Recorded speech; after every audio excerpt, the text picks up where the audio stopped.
Every single moment of our lives we are bombarded with what are called waves. There are all sorts whizzing around, but for most of us when we think of waves, we think of these. Moving waves of water. But there are other types of moving waves, such as electromagnetic waves, which carry energy. Some we can see, but many simply whiz past us, invisible. But we do use them. We use them to talk to each other. We can use them to spy on us in the dark, to even look deep inside us. And the ones we can see, light waves, to entertain us. These waves make up a huge range, a spectrum, called the electromagnetic spectrum.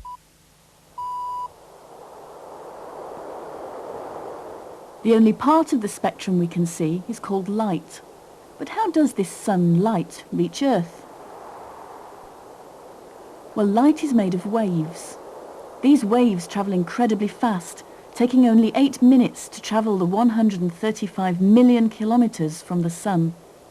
They travel in straight lines, and we sense them here by entering our eyes.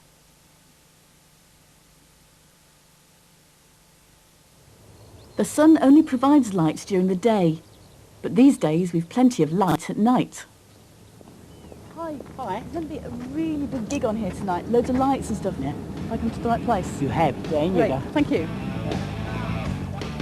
I was looking for the place where a huge rave was being organised for that night. Already there seemed to be some strange goings on.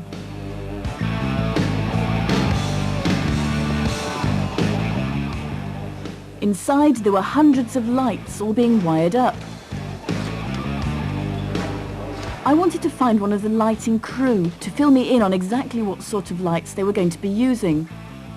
One thing I could tell already, it was definitely going to be colourful.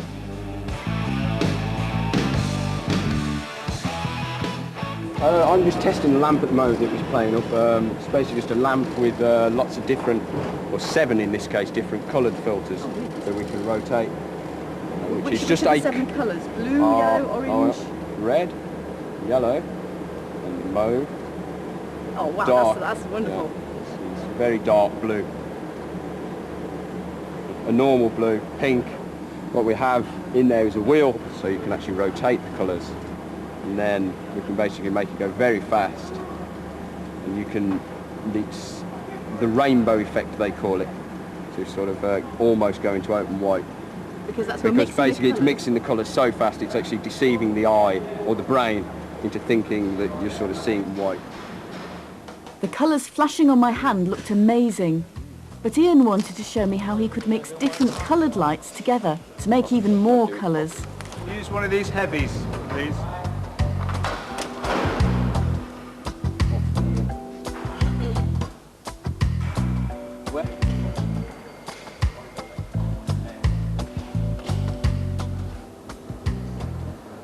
With this, I can bring up the colours with red, and we can add green to that red. We can mix it in.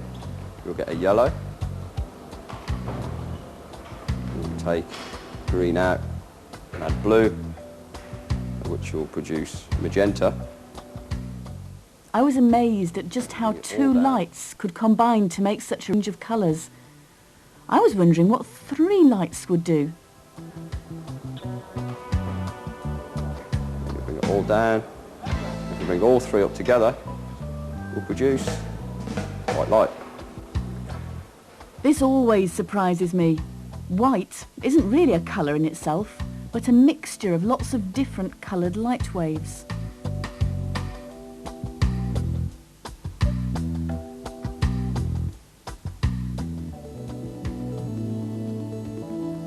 And this applies to the sun as well.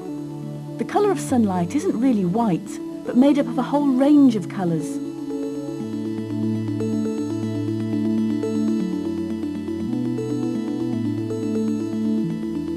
The best way to prove this white light is made up of lots of different colours is to use a prism. A triangular piece of glass which can split the white light. When you split white light with a prism, these are all the colours you get, from purple right through to red. But what makes these colours, known as the spectrum of colours, different from each other when they've all come from the same white light? Well, the answer is in how the coloured light waves move. If you look closely at the red light wave at the back, it moves in a different way from the violet one at the front. The difference is that the red wave is longer. It has a longer wavelength. The violet one has a shorter wavelength. And that's what makes all these colours different from each other. Their wavelengths.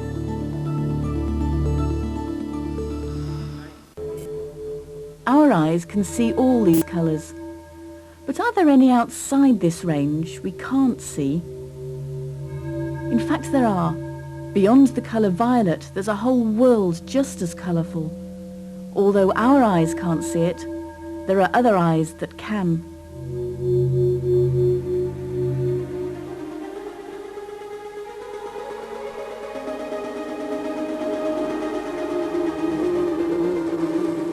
If you were a bee, you'd see a different range of colours. Bees can see ultraviolet light waves.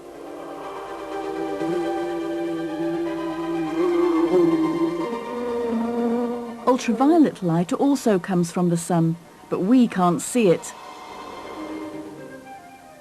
While this flower looks yellow to us, the ultraviolet light could make it look like this to the bee.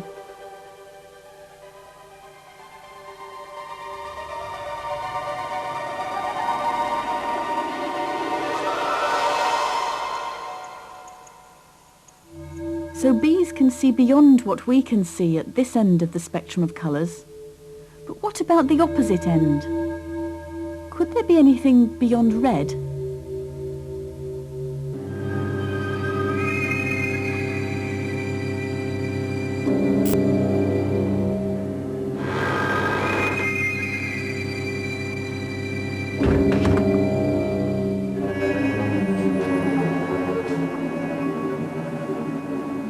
In this strange dark house, I think I'm all alone. Who knows?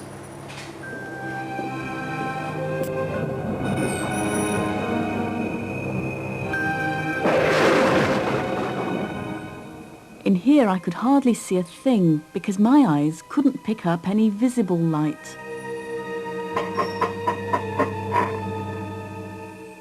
The only way to see me clearly here is to use infrared waves, a part of the spectrum beyond red. In fact, security cameras can see me clearly. They're using infrared, a part of the spectrum my eyes can't see, but there's a camera sensitive to infrared that can see me. Cameras that can detect infrared waves are more and more common these days. But there's another part of the spectrum, again invisible to us, that's so frequently used it's easy to forget it's part of the same family of waves.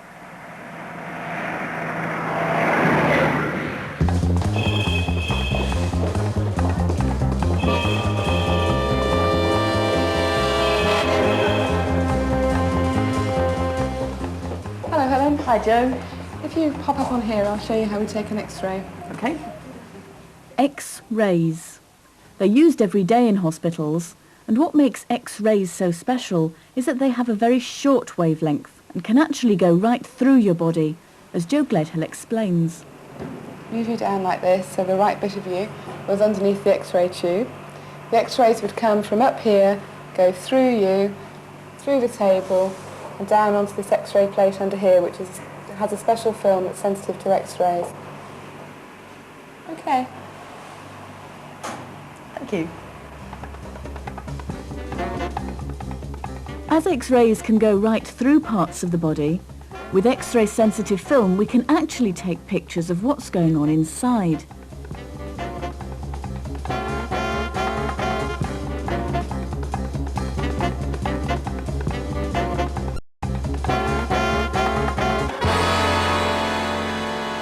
Well, because X-rays are capable of going straight through the body, they're very useful for detecting what happens to the hard structures inside. I think everybody's familiar with their use for looking at broken bones. Well, to produce a traditional X-ray like this, it's really very simple. As the X-rays shine through the body, they're stopped by the hard parts of the body. We get a white area. The soft parts of the body don't stop the X-rays, and they go straight through. So where the X-rays land on the plate, we get a blackened area. Where the X-rays don't come through, it comes out white. But I was wondering about the dangers of X-rays. Well, Helen, because X-rays are basically light rays of very high energy, if those X-rays are stopped by the hard parts of the body, as I've described, that energy is deposited within the body, and that can be dangerous. So we're always very conscious to minimize the amount of X-rays that we deliver into a patient, now to a very small and very safe level. And that's why Joe, who works with X-rays every day, stands behind a protective screen. But there's a far less dangerous part of the electromagnetic spectrum we use every day.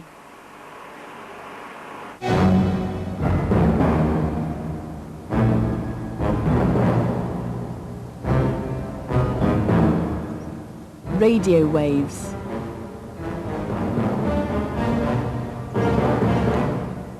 Aerials pick up radio waves. We can't see or hear them, but they are there, being sent out, transmitted, from radio transmitters all the time. This one is sending them out now in all directions. And just like all electromagnetic waves, they travel in straight lines and carry energy. This miniature radio transmitter is pumping out radio waves now.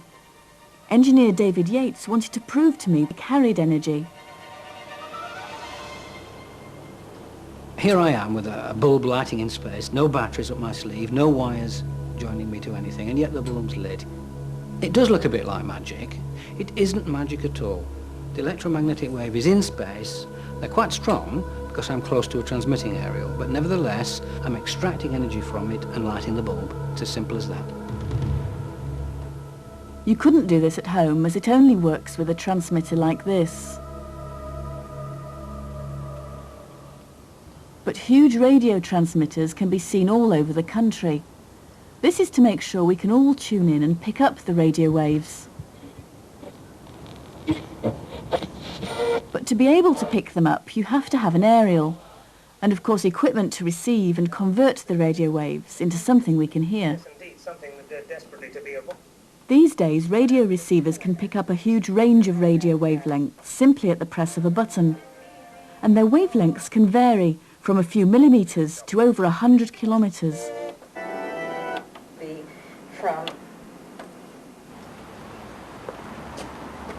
Look outside. Part of David's job is to make sure we all get good, strong radio signals. But he wanted to point out that it's not only radio signals that are carried on radio waves, but also television signals. The television aerials.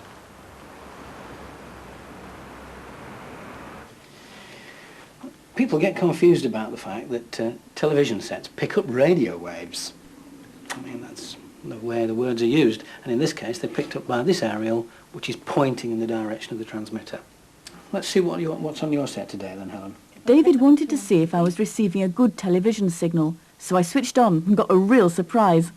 Believe it or not, it was one of the series, and there I was. It was weird. You know, it seems really funny seeing yourself on TV. Well, what we're picking up now is quite a good, strong signal, because the aerial on top of the set is pointing along the line of the signal direct to the transmitter. If you turn the aerials in the wrong direction, you get this, which we call snow. Not very nice, is it? Now, if I turn the aerial back again, you'll see that the signal improves, the picture gets better. I turn it slowly, and lo and behold, back in the direction of the transmitter. Very nice picture now. That had put me in the picture concerning radio waves. But there are even more waves we use around the home.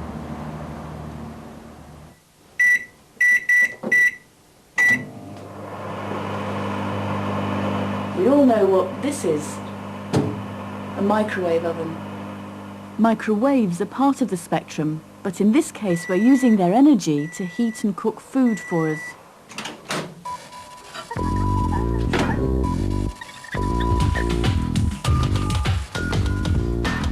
And this chart shows how we use just one area of the spectrum at the radio end to carry information for us, whether over long or short distances.